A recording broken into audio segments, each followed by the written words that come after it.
والحمد لله رب العالمين. الفاتحة. أعوذ بالله من الشيطان الرجيم. بسم الله الرحمن الرحيم. مالك يوم الدين. إياك نعبد وإياك اهدنا الصراط المستقيم صراط الذين أنعمت عليهم غير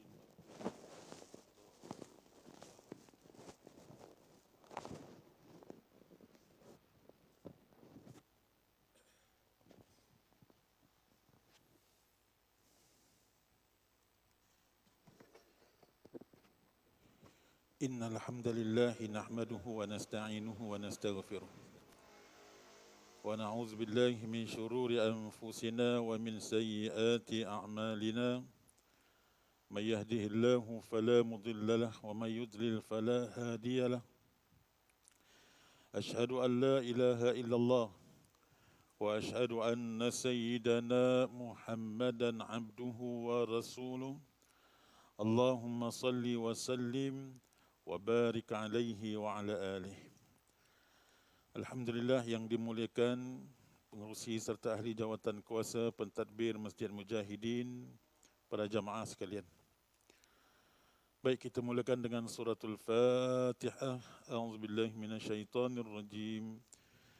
Bismillahirrahmanirrahim. Alhamdulillahi rabbil alamin. Arrahmanirrahim. Maliki yaumiddin.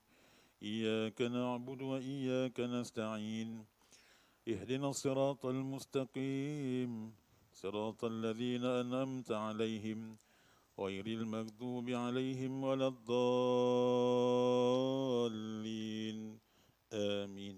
Alhamdulillah. Baik para jemaah sekalian, tajuk pada hari ini Ramadan dan sedekah. Ramadan dan sedekah ataupun infak. Baik para jamaah sekalian, kita biasa dengar selawat ataupun doa. Tadi baru saja kita baca Allahumma innaka afuun karimun tuhibbul afwa fa'fu anna. Doa ini sebaiknya kita baca pada tiap-tiap hari, tuan-tuan. Tidaklah semestinya pada bulan Ramadan sahaja. Supaya kita dijauhkan daripada api neraka. Tapi ada satu yang biasa kita baca tadi, asyhadu an la ilaha illallah wa asyhadu an la ilaha illallah astaghfirullah nas'alukal jannah wa na'udzubika minan nar. Itu doa biasanya kita akan baca pada bulan Ramadan. Kenapa, tuan-tuan? Tidak bulan Ramadan jarang kita dengar. Tapi bila mana masuk bulan Ramadan saja, imam baca asyhadu an la ilaha illallah. Aku bersaksi tiada Tuhan melainkan Allah. Wa asyhadu anna Muhammadar Rasulullah, dan Nabi Muhammad itu adalah pesuruh Allah. Kemudian kita tambah dengan nas'alukal jannah. Kami minta supaya syurgamu ya Allah. Kenapa, tuan-tuan? Sebenarnya ada hadis Nabi SAW. Bila mana doa ini kita baca di dalam bulan Ramadan, kita minta syurga. Rupa-rupanya di dalam bulan Ramadan ini, kata Nabi SAW, futihat abwabul jannah. Dalam bulan Ramadan saja, tuan-tuan, futihat abwabul jannah. Dibuka segala pintu-pintu syurga. Allahu Akbar. Bayangkan, tuan-tuan. Spesialnya di dalam bulan Ramadan, sehingga kan bulan Ramadan ini tadi dibuka segala pintu-pintu syurga. Pintu syurga ni ada berapa? Ada 8 tingkatan. Yang paling tinggi Jannatul Firdausil A'la. Tu. Jadi alhamdulillah kata ulama, maka itu perbanyakkanlah membaca doa istighfar dan minta kepada Allah supaya apa? Supaya dimasukkan ke dalam syurga. Kerana dalam bulan Ramadan ni tadi Allah Ta'ala bukakan semua pintu-pintu syurga. Wa ghulikat abwabul nar, dan segala pintu-pintu neraka ditutup. Baik tuan-tuan dan perempuan sekalian, ada 3 perkara yang saya nak sebut, yang biasa saya dah sebut pun dah pada minggu-minggu yang lalu tentang 3 perkara ini setiap Muslim kena lakukan. Bila mana datangnya bulan Ramadan. Apa dia? Yang pertama sekali ialah solat kita jangan tinggalkan. Tidak pun bulan Ramadan kita tak boleh tinggalkan. Tapi bila mana masuk bulan Ramadan ada 2 perkara lagi yang wajib setiap orang Muslim kena lakukan. Itu yang pertama ialah, yang pertama tadi solat, yang kedua dalam bulan Ramadan kita kena puasa. Ni. Puasa dalam bulan Ramadan ialah wajib, mesti kita lakukan. Kerana pada bulan Ramadan saja kita diwajibkan, setelah itu disunatkan kita berpuasa. Kemudian yang ketiga, perkara yang ketiga diwajibkan bila mana masuk bulan Ramadan, kita kena keluarkan zakatul fitrah. Tadi diumumkan oleh Bilal kita, zakat fitrah jangan sampai kita tidak keluarkan. Bila keluarnya? Itu pada bulan Ramadan. Tidak bulan Ramadan, zakat fitrah tidak ada tuan-tuan. Hanya dipanggil zakatul mal saja. Zakat harta, bila-bila saja kita boleh keluarkan. Setelah haul sampai 1 tahun. Tetapi ada satu perkara yang digalakkan tetapi tidak wajib. Hanya digalakkan. Itulah yang dipanggil tentang sedekah. Entahlah lagi kalau kita bersedekah di dalam bulan Ramadan. Ambil peluang ini untuk kita banyak bersedekah tuan-tuan. Apa di antara kelebihan bersedekah? Yang pertama sekali, sedekah adalah salah satu pintu untuk menuju ke syurga Allah Subhanahu wa taala. Tadi kita minta nas'alukal jannah, kita minta ya Allah berikanlah kami syurga ya Allah. Kerana bulan-bulan Ramadan ini syurga dibuka.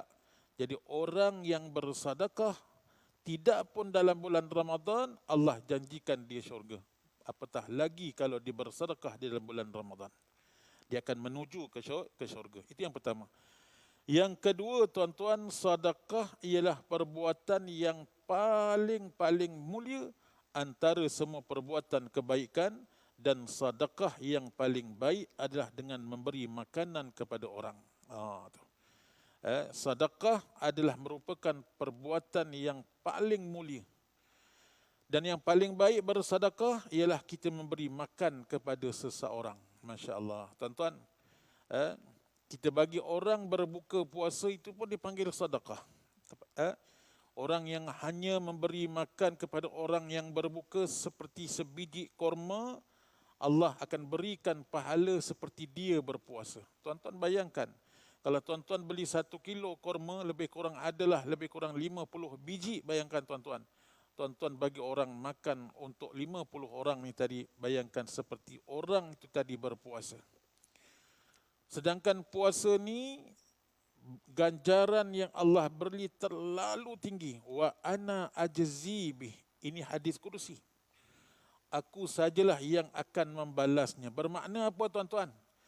Nilai orang yang bersedekah di dalam bulan Ramadan, Allah Ta'ala sajalah yang akan membalasnya. Bersama kita serah pada Allah Subhanahu wa Ta'ala. Kemudian yang ketiga, sedekah mampu memadamkan kemurkaan Allah dan mampu memadamkan kepanasan di dalam kubur. Tuan-tuan, kita dengan hanya bersedekah, Allah akan memadamkan kemurkaan Allah. Allah tidak akan pandang kita dengan murka, tuan-tuan. Kemudian bila mana kita mati, panasnya di dalam kubur kita akan rasakan. Orang yang mati akan rasakan.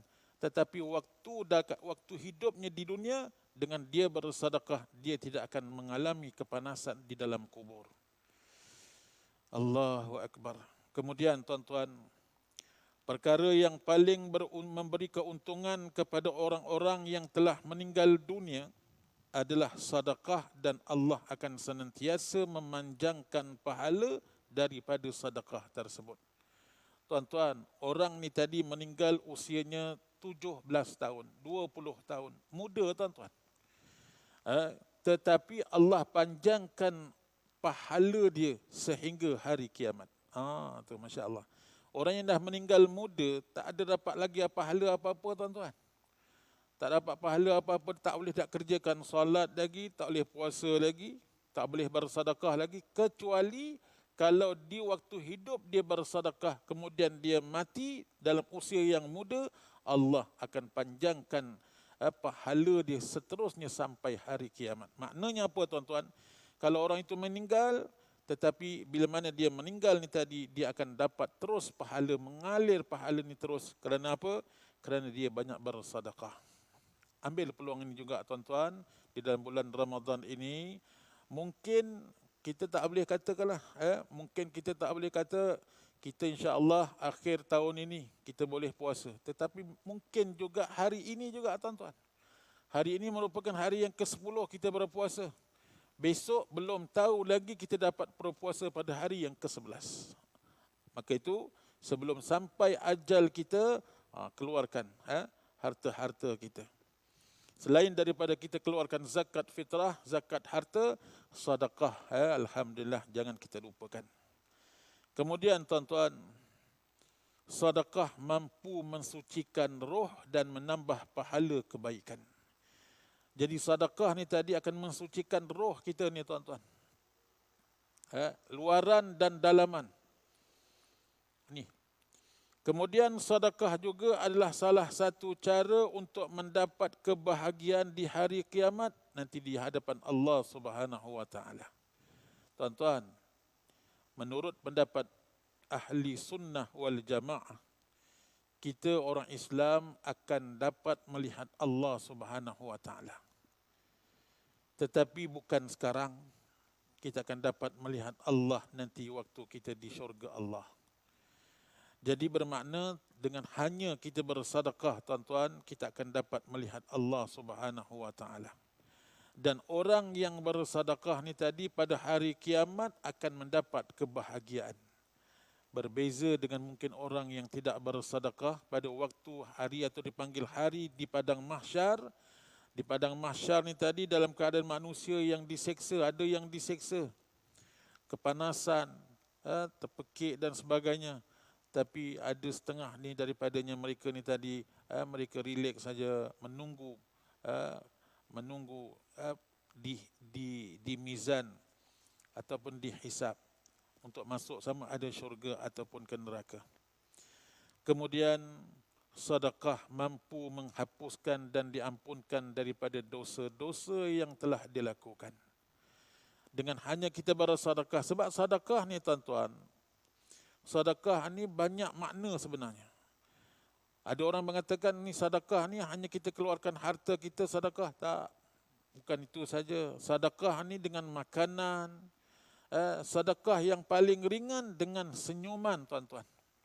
Maka itu apabila ditanya Rasulullah sallallahu alaihi wasallam kepada orang sahabat-sahabat, sahabat-sahabat bertanya, "Ya Rasulullah, kami ini tergolong daripada golongan orang-orang yang tidak ada apa-apa harta pun. Berbeza dengan Sayyidina Umar, berbeza dengan Sayyidina Uthman, Khalid bin Walid, sahabat-sahabat yang lain, Abdurrahman bin Auf. Ini kategori orang-orang yang mewah, yang kaya. Tapi kami tidak ada harta seperti Abu Hurairah. Ini jenis-jenis orang yang tidak ada harta. Ya Rasulullah, kalau mereka berharta, sudah setentunya mereka ni tadi akan bersedekah dengan harta mereka. Tidak pun dengan makanan yang mereka boleh keluarkan. Kami tak mampu untuk nak beli makanan ya Rasulullah. Bagaimana cara untuk kami bersedekah dengan cara yang lain ya Rasulullah? Kata Nabi SAW, kalau kamu tidak mempunyai apa-apa pun harta, makanan untuk dikeluarkan, cukup hanya dengan senyuman pun itulah dikirakan sebagai satu sedekah. Tabassamuka fi wajhi akhika sadaqah. Senyum kamu terhadap saudara kamu itu adalah sedekah. Wa tumitul adza ani tariqi sadaqah. Kamu ambil halangan-halangan di jalanan, kamu ketepikan, itu pun sudah dikira sebagai satu sedekah. Tempat laluan orang ada duri, kita ketepikan, ada batu dan sebagainya, kita ketepikan, itu pun sudah dikatakan sebagai satu sedekah. Allahu akbar. Adilnya Islam begitu tuan-tuan. Jadi bermakna orang yang tidak ada harta ada peluang untuk bersedekah dengan cara begitu. Dengan cara senyuman mereka akan dapat pahala sedekah. Kemudian tuan-tuan, orang yang memberi sedekah dijanjikan akan mendapat ganjaran yang hebat daripada Allah Subhanahu wa taala, sudah setentunya. Kemudian sedekah mampu melepaskan anda daripada kesusahan dan doa-doa akan dimakbulkan oleh Allah Subhanahu wa taala. Dengan kita bersedekah, segala ada kesusahan pada diri kita tuan-tuan, insya-Allah akan dihapuskan, dan doa orang yang banyak bersedekah akan dikabulkan oleh Allah Subhanahu wa taala. Kemudian sedekah akan memanjangkan umur. Tuan-tuan, kalau kita rasa nak panjang umur, banyakkan sedekah. Ini cerita benar. Satu orang ni dia sakit tuan-tuan. Dia sakit mungkin dikatakan sebagai sakit yang akan menyebabkan kematian tuan-tuan. Kemudian ada warisnya datang pergi ke Masjid Habib Noh Al-Habashi di Palmerut. Di situ ada satu yang menjaga kubur Habib Noh dululah. Kalau tak salah dulu almarhum Habib Hasan yang jaga kubur tu. Dia kata orang tua dia ni yang sakit ni dah macam-macam pergi hospital berobat, tapi masih lagi sakitnya berterusan. Dah mungkin puluh-puluh ribu, mungkin hampir sampai ratusan ribu keluarkan duit untuk nak supaya dia sihat walafiat. Tapi tuan-tuan masih begitu juga. Tapi nasihat almarhum Habib Hasan yang menjaga kubur di Habib Noh, ditanyakan orang tua ni pernah bersedekah. Ialah waris dia pun tak tahulah, mungkin dia, mungkin tidak. Cuma nasihat kepada Habib Hasan ni tadi, beritahu dengan orang tuanya kalau dia ada harta, pergi sedekah. Kita boleh bersedekah di mana tuan-tuan? Di masjid, di rumah anak-anak yatim, di madrasah, orang fakir miskin dan sebagainya. Sedekah saja, keluarkan harta kita. Baiklah, dia pesankan, dia akhirnya diberitahu dengan orang tuanya pun insya-Allah kata dia minta keluarkan duitnya supaya dia bersedekah ke rumah anak yatim berapa, kemudian ke masjid berapa. Akhirnya dilakukan tuan-tuan. Tuan-tuan, tidak hanya beberapa lama, tak sampai 1 bulan, penyakit dia pun sembuh. Akhirnya sedia kala. Sampai sekarang ni tuan-tuan. Masya Allah. Padahal kata doktor dah tak boleh ada harapan lagi dah. Bawa balik rumah. Doktor macam tu je. Kalau dah tak boleh dibuat perubat kat ni, usaha di hospital tidak boleh, maka disuruh pulang saja. Akhirnya tuan-tuan, Allah Subhanahu wa taala panjangkan usia dia yang tadi kemungkinan akan mati tuan-tuan. Dan sedekah adalah dipanggil adalah obat segala penyakit. Jadi maknanya kalau kita ada sakit apa-apa akan sembuh dengan kita hanya bersedekah. Dan sebenarnya banyak lagi tuan-tuan dan puan-puan sekalian. Mudah-mudahan dengan kita bersedekah mentelah lagi di dalam bulan Ramadan ini, Allah Subhanahu wa taala kabulkan. Amin ya rabbal alamin. Sekian, kalau ada sumur di ladang boleh saya menumpang mandi. Kalau ada umur yang panjang, insya-Allah minggu hadapan kita ketemu lagi. Bismillahirrahmanirrahim. Rabbana taqabbal minna du'ana innaka antas samiul alim wa tub alaina innaka antat tawwabur rahim. Da'wahum fiha subhanakallahumma wa tahiyyatuhum fiha salam. Wa akhiru da'wana wa da'wahum anil hamdulillahi rabbil alamin. Taqabbalallahu minkum minna wa minkum taqabbal ya karim. Wassalamualaikum warahmatullahi wabarakatuh.